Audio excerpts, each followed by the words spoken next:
নির্বাচনের পরিবেশ নষ্ট করতে সুপরিকল্পিত ষড়যন্ত্র চলছে বললেন মির্জা ফখরুল। বিএনপিকে নিয়ে মিথ্যাচারের অভিযোগ। স্বৈরাচার পতন হলেও চাঁদাবাজির সিস্টেম চালু রেখেছে একটি দল, অভিযোগ নাহিদের। ঐক্যবদ্ধভাবে প্রতিহতের আহ্বান। চানখারপুলের শহীদ আনাজ সহ 6 জনকে গুলি করে হত্যার বিচার শুরু। 10 আগস্ট সূচনা বক্তব্য, 11 আগস্ট সাক্ষ্য গ্রহণ। এবং শুধু বাহক নয়, মাদকে জড়িত গডফাদারদের আইনের আওতায় আনা হবে বললেন স্বরাষ্ট্র উপদেষ্টা। মাদক নির্মূলে কঠোর নির্দেশনা।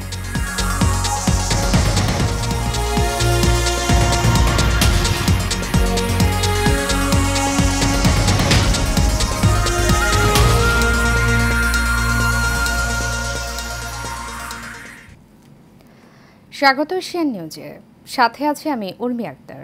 এতক্ষণ শুনছিলেন বিআরবি কেবল ইন্ডাস্ট্রিজ লিমিটেড সংবাদ শিরোনাম। এবারে চলে যাব পুরো খবরে। নির্বাচনের আগে দেশের স্বাভাবিক পরিবেশ নষ্ট করতে এবং দেশকে অস্থিতিশীল করতে সুপরিকল্পিত ষড়যন্ত্র চলছে বলে জানিয়েছেন বিএনপির মহাসচিব মির্জা ফখরুল ইসলাম আলমগীর। সকালে গুলশানে বিএনপি চেয়ারপারসনের কার্যালয়ে বিএনপির জাতীয় স্থায়ী কমিটির সংবাদ সম্মেলনে কথা বলেন তিনি। জানান, রাজনৈতিক সংস্কৃতিকে ফ্যাসিবাদের দিকে নিয়ে যাওয়া হচ্ছে। আনসারুল ইসলামের ক্যামেরায় কাউসার আহমেদের রিপোর্ট। সম্প্রতি একটি হত্যাকাণ্ডকে ভিন্ন খাতে প্রবাহিত করে বিএনপি এবং দলের ভারপ্রাপ্ত চেয়ারম্যানের ভাবমূর্তি নষ্ট করতে সুপরিকল্পিত পরিকল্পনা চলছে বলে জানিয়েছেন বিএনপি মহাসচিব মির্জা ফখরুল ইসলাম আলমগীর। দলটির স্থায়ী কমিটির সংবাদ সম্মেলনে এই কথা বলেন তিনি। পরিকল্পিতভাবে নির্দিষ্ট কিছু সোশ্যাল মিডিয়া আইডি ও পেজ থেকে আগে থেকেই তৈরি করে রাখা ফটো কার্ডগুলো অনলাইনে ছড়ানো শুরু হয়। এ থেকে প্রতীয়মান হয় যে অনলাইনে ভুয়া তথ্য প্রচারের ক্যাম্পেইন শুরুর আগে থেকেই অপপ্রচার সামগ্রী তৈরি করে রাখা হয়েছিল।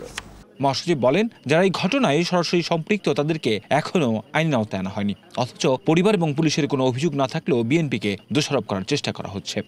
জনসম্মুখের হত্যাকাণ্ডের প্রতিবাদ এবং প্রতিরোধ ছাড়া বিনা বাধায় ভিডিও ধারণ যুক্তিসঙ্গতভাবেই অনেক প্রশ্নের জন্ম দেয়। পুলিশের বক্তব্য থেকে জানা যায়, গ্রেপ্তারকৃতদের জিজ্ঞাসাবাদে এই ঘটনার সাথে সংশ্লিষ্টদের রাজনৈতিক পরিচয় সম্পর্কে কোনো তথ্য উদ্ঘাটিত হয়নি।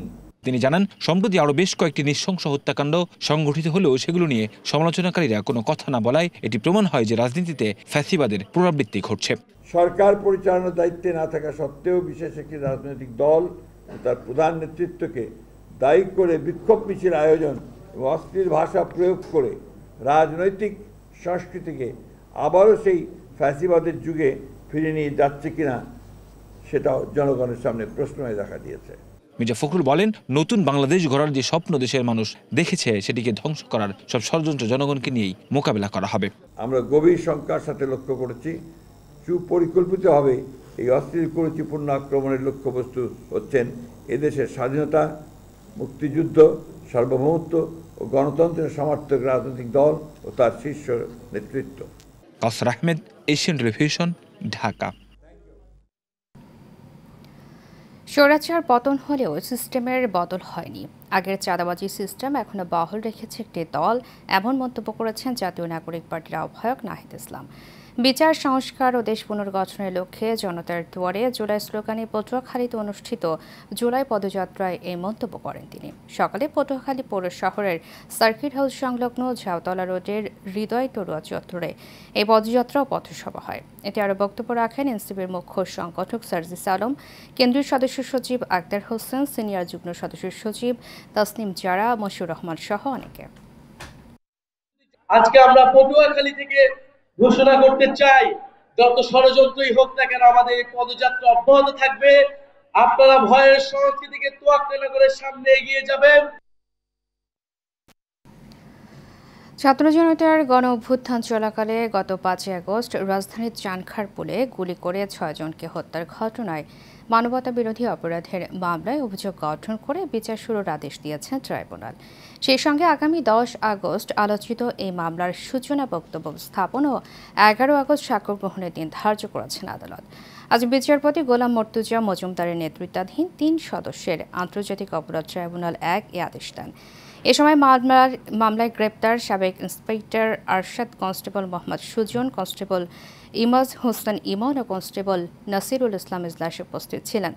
এছাড়া আলোচিত এই মামলার পলাতক 4 আসামি হলেন ঢাকা মহানগর পুলিশের সাবেক কমিশনার হাবিবুর রহমান, সাবেক যুগ্ম কমিশনার সুদীপ কুমার চক্রবর্তী, রমনা অঞ্চলের সাবেক অতিরিক্ত উপকমিশনার শাহ মোহাম্মদ আলম মোহাম্মদ আক্তারুল ইসলাম ও রমনা অঞ্চলের সাবেক সহকারী কমিশনার মোহাম্মদ ইমরুল।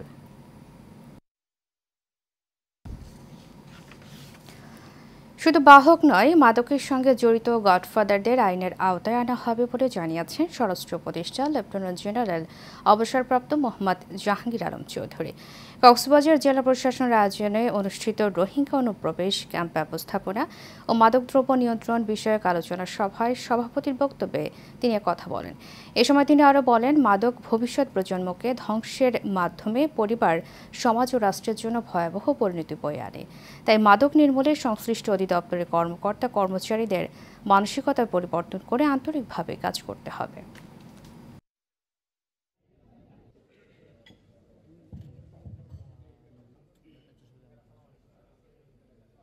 এই স্পষ্ট সিদ্ধান্ত হয়েছে যে আমাদের ভিতরে সাধারণত দেখা যায় যে মাদক ধরা পড়ে, কেরিয়ার ধরা পড়ে, কিন্তু গডফাদাররা ধরা পড়ে না।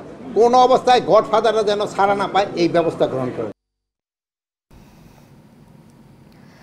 ময়মনসিংহের ভালুকায় 2 শিশু সন্তান ও মাকে গলা কেটে হত্যা করা হয়েছে। সকালে পৌরসভার 7 নম্বর ওয়ার্ড পনাশাইল রোড মোহাম্মদ হায়ুমের ভাড়া দেয়া বাসা থেকে 3 জনের লাশ উদ্ধার করা হয়। নিহতরা হলেন ময়না আক্তার, শিশুকন্যা রাইসা ও নীরব। পুলিশ জানায়, নেত্রকোনার কেন্দুয়া থানার রফিকুল ইসলাম, তার স্ত্রী ময়না আক্তার সহ 2 সন্তান এবং ছোট ভাই নজরুল ইসলামকে নিয়ে পৌরসভার পনাশাইল রোড হায়ুমের বাসায় ভাড়া নিয়ে থাকতেন। সকালে কর্মস্থল থেকে রফিকুল ইসলাম বাসায় গিয়ে দেখেন বাসার দরজায় তালা ঝোলানো। এ সময় ডাকাডাকি করা হলেও ঘরের ভেতর থেকে কোনো সাড়া মেলেনি। পরে তালা ভেঙে ভেতরে ঢুকে স্ত্রী ও 2 সন্তানের মরদেহ দেখতে পান। খবর পেয়ে পুলিশ ঘটনাস্থল থেকে নিহতদের লাশ উদ্ধার করে। এই ঘটনার পর থেকে রফিকুল ইসলামের ভাই নজরুল পলাতক রয়েছেন।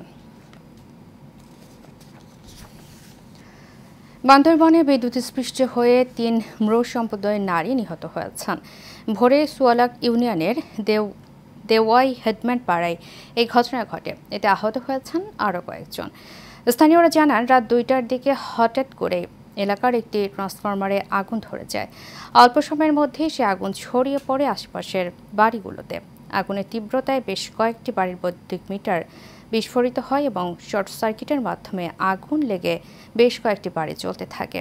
এ সময় বিদ্যুৎস্পৃষ্ট হয়ে দেওয়াই হেডম্যান পাড়ার বাসিন্দা উরকানম্র, তুমলেম্র ও কনলেম্র মারা যান। বিদ্যুৎ বিতরণ বিভাগ বান্দরবনের নির্বাহী প্রকৌশলী সৈয়দ আমির হোসেন মাসুম জানান, এই ঘটনায় একটি তদন্ত টিম ঘটনাস্থল পরিদর্শন করেছে।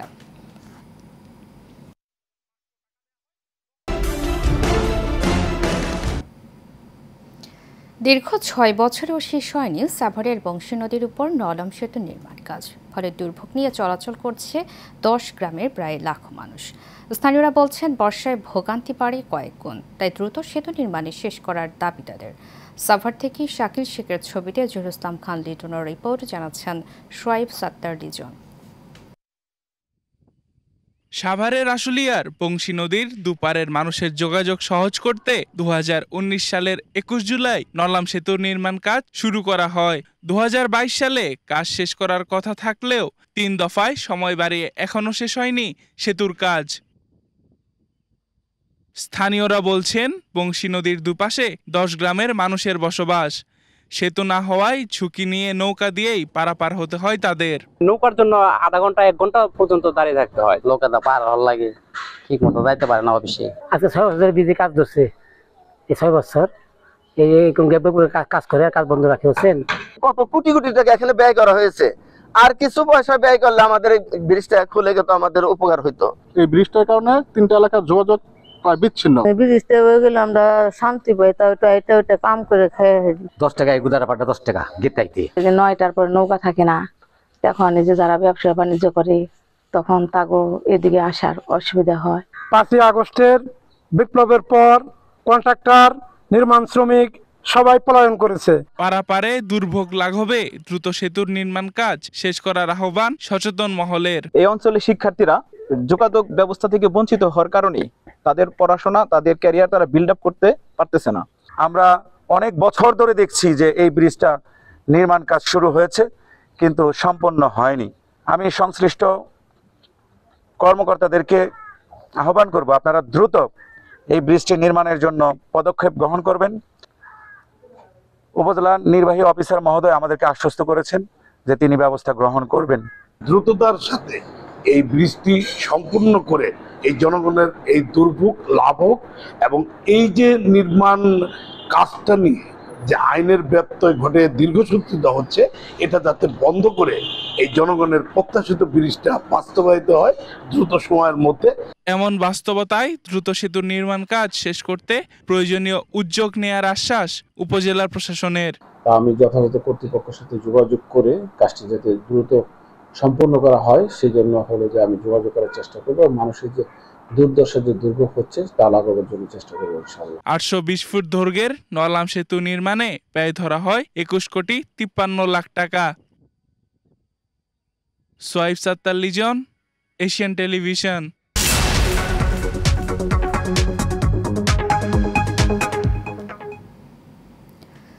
বাংলাদেশে অনুষ্ঠিত হলো 3-0 theory and its transformational impact and Bangladesh textile industry শীর্ষক সেমিনার। নর্দার্ন ইউনিভার্সিটির টেক্সটাইল ইঞ্জিনিয়ারিং বিভাগ এ অনুষ্ঠানের আয়োজন করে। এতে প্রধান অতিথি ছিলেন বিশ্ববিদ্যালয়ের উপাচার্য অধ্যাপক ডক্টর ইঞ্জিনিয়ার মোহাম্মদ মোস্তাফিজুর রহমান। বিশেষ অতিথি ঢাকা বিশ্ববিদ্যালয়ের মার্কেটিং বিভাগের অধ্যাপক মিজানুর রহমান রেজিস্ট্রার, অবসরপ্রাপ্ত কমান্ডার মোহাম্মদ মোস্তফা শহীদ। সেমিনারে সভাপতিত্ব করেন বিভাগীয় প্রধান সহযোগী অধ্যাপক জিএম ফয়সাল।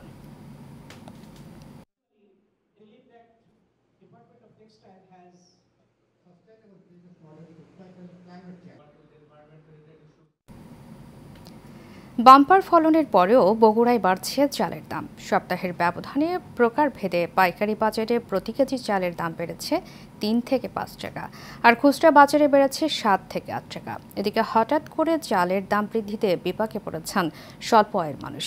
বগুড়া থেকে শামসুল আলম লিটন ও রাজু আহমেদের পাঠানো তথ্য ছবিতে জানাচ্ছেন রাশেদ আকন। বড় মৌসুম শেষ হয়েছে কয়েকদিন আগে।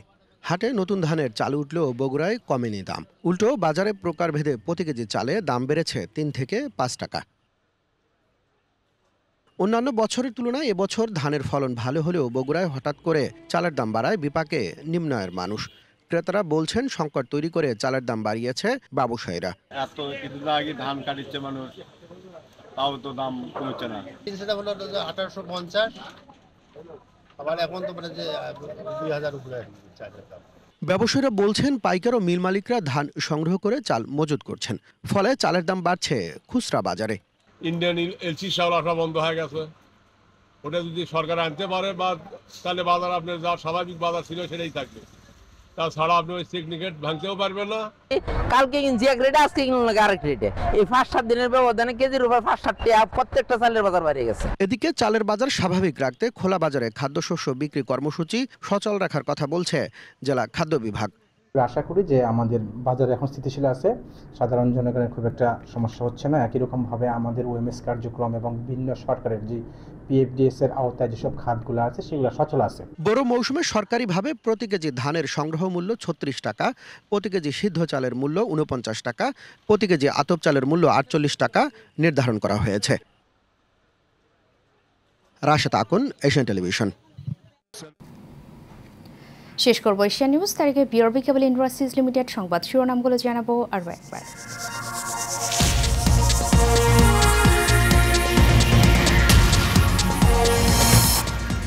নির্বাচনের পরিবেশ নষ্ট করতে সুপরিকল্পিত ষড়যন্ত্র চলছে বললেন মির্জা ফখরুল। বিএনপিকে নিয়ে মিথ্যাচারের অভিযোগ।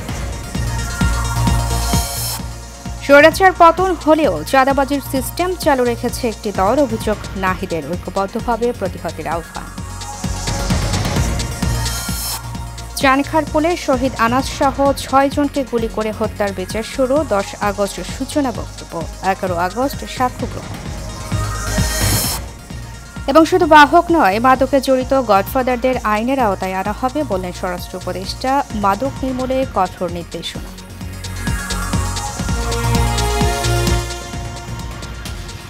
এশিয়া নিউজ এ পর্যন্ত। পরবর্তী সংবাদ দেখার আমন্ত্রণ জানিয়ে শেষ করছি। ধন্যবাদ সবাইকে।